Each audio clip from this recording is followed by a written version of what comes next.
Are you a student? Are you a working lad or lass? Gal? Are you somebody who is constantly learning and constantly looking for ways to improve their mindset when it comes to productivity, work ethic, relationship building, so on and so forth? Great! Because in this video, I'm going to be teaching you 3 mindset tricks. They're not really tricks, they're actually kind of obvious. 3 mindset tips to help you excel in school and excel in work. If you're ready and excited for this video, give me a thumbs up right now, like right this very second before we start. Did you do it? All right, I'll give you one more second. Okay, cool. I'm like convinced that you did it, so I know that you are gonna find this valuable, even though most people maybe wait till the end. Without babbling on any farther, let's get into this. So, I've been thinking lately, nobody ever taught me about emotional and mental health when I was growing up. People just don't talk about it. Maybe in some of our families it's a high priority to be discussed, but it's kind of one of those things that you're thrown into the deep end with and you have to learn for yourself and just adjust and adapt along the way. I never learned about mental health in school. I had to tear myself down, not believing in myself to the fullest extent that somebody could not believe in themselves, just to learn the ropes about self-confidence, self-fulfillment, and believing in myself moving forward into my work life. What I want to do is make this an open topic for discussion for everybody out there, all of the young people out there and working individuals who don't have the resources that they need or feel that they don't when it comes to mental, emotional, and spiritual health. These are important topics that we need to discuss so that ourselves and our children can grow up strong, independent, and believing in themselves. And I want to be a resource for you and anybody out there who needs some tips on mental health, especially as a student where we're not taught it in school. So here are 3 tips that have changed my perception of my world and the world around me.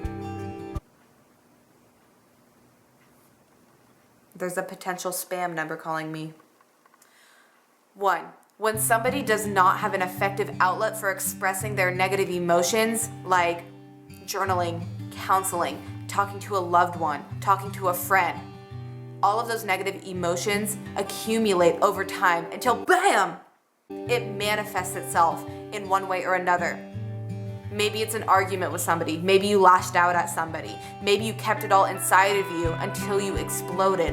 Maybe you doubt yourself, don't believe in yourself, insecure body image, whatever it is.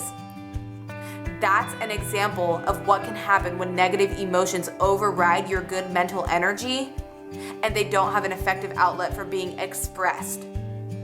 Another reason why I wanted to bring up this tip is because it's important to recognize that if somebody is being mean to you, if somebody's being a jerk to you, taking out their anger on you, more likely than not, that is a direct reflection on how they are feeling on the inside, not you. If you do let that get to you, then that's a reflection on how you feel about yourself or some insecurities or lack of confidence that you have in yourself, but that's a video for another time. And if you would like me to dive more into confidence, the science behind it, and how to develop your own confidence, comment down below and let me know that there's a desire for that video so I can give you guys specifics on that. But for now, I just want you to keep that in mind because there are always going to be people who don't like you for whatever reason, who are mean to you, who might judge you for something. And like I said, that is a direct reflection on how they are feeling on the inside. We all have lives, we all struggle, we all go through it. 2, listen to understand, not to speak. We've all been in this kind of situation. Somebody's telling you a story, oh yeah, and then I was like, blah, blah, blah, blah, and then you cut them off immediately because you basically get the point of what they're saying and you have already premeditated what you're gonna say beforehand. That's not being a good listener. Being a good listener, and this takes practice, is listening without premeditating what your response is gonna be. Try to listen in full to what somebody else is telling you and then come up with your response. And guess what? If you don't have one right away, that's okay. Silence is fine. Silence is great, and you would be surprised at how much truth, honesty, and realization people come to in times of silence.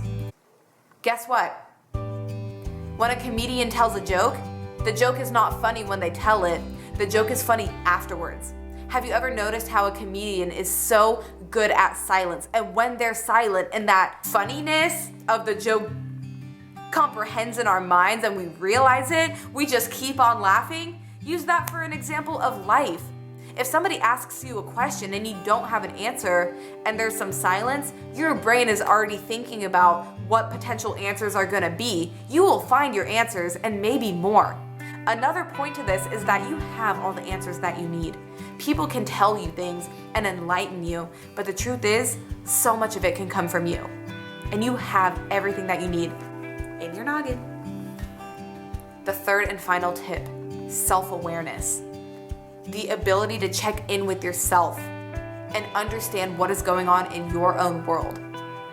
Mentally, physically, emotionally, spiritually. Ask yourself, what went well today? What didn't go well today? What did I learn today? I messed up on that today. Why? That person was mean to me. What does this mean? I really want to fight this girl. Why? Understanding where the emotions that you're feeling are coming from, understanding your triggers, what makes you happy, sad, becoming really self-aware will allow you to create the life that you want for yourself. Because when you're self-aware of your emotions, your actions, you have the ability to change them. Change the ones that don't serve you, continue to develop the ones that do. You're in a much better position to be an achiever and a dictator of your life, not a reactor of your life.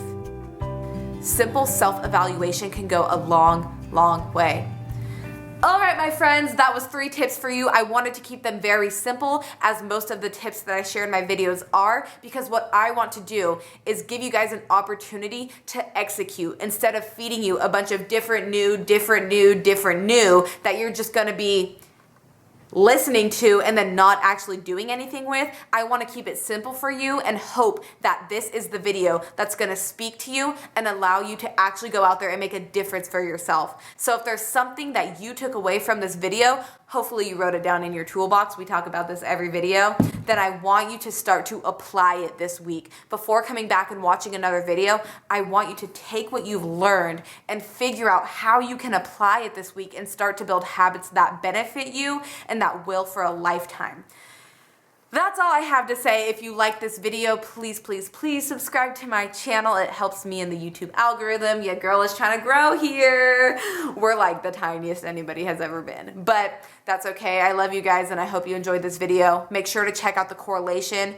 I don't know if that was the word I was looking for. Make sure you check out the Instagram that correlates with the videos that I'm posting. It's at the.foreverstudent, where Gen Zs and millennials have a voice and can feel heard. All right, guys, sending my love, sending my hugs. My back really hurts. I'm gonna go.